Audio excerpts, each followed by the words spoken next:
In this video, I'd like to discuss the product mounting. The mounting product is used whenever you're only doing or separating the mounting and laminating from the printing or another process. If we're inside of Control, within an estimate, if we're looking at our quick products, I believe by default it's down in your quick products mounting, where you can go to View All Products, Digital Prints, and then Mounting. Once we're in the mounted product, the first thing we come to is the quantity being ordered,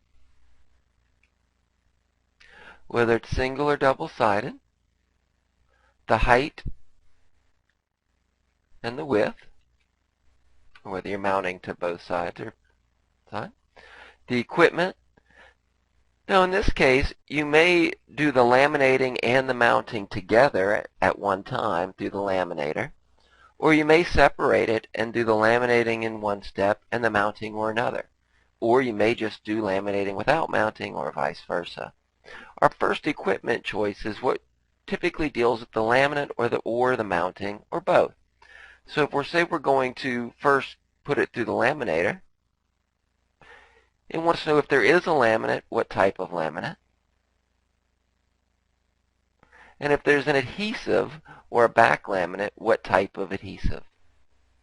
Now a secondary equipment is used if I'm doing this in a two-step process.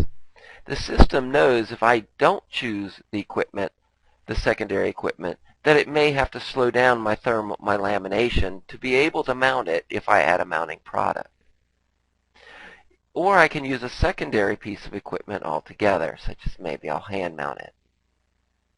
And again, this equipment too is not required to be filled in. It's only if you're using a two-step process. Then the material type and the material.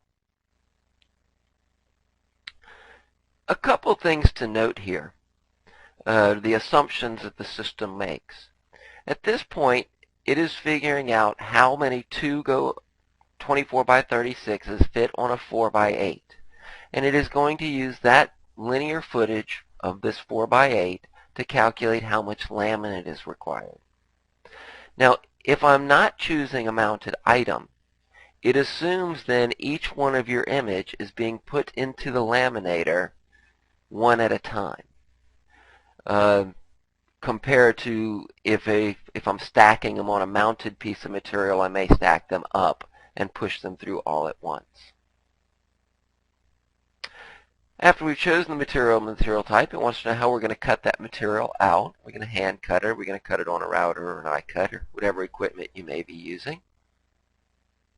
And a complexity level.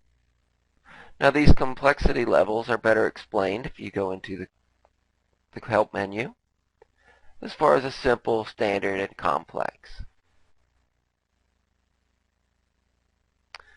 Now that we've laminated and mounted it, we may want to finish it. We can add any additional edge treatment that we wish, such as a trim cap.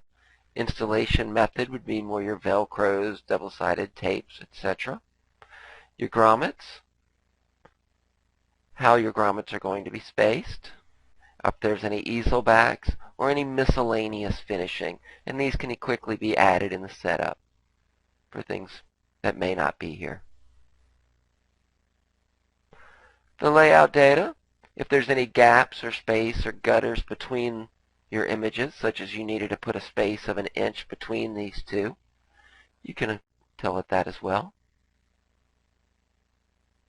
The add-ons are your modifiers, and then the info screen will just show you how many on the mounted item it's going up and across.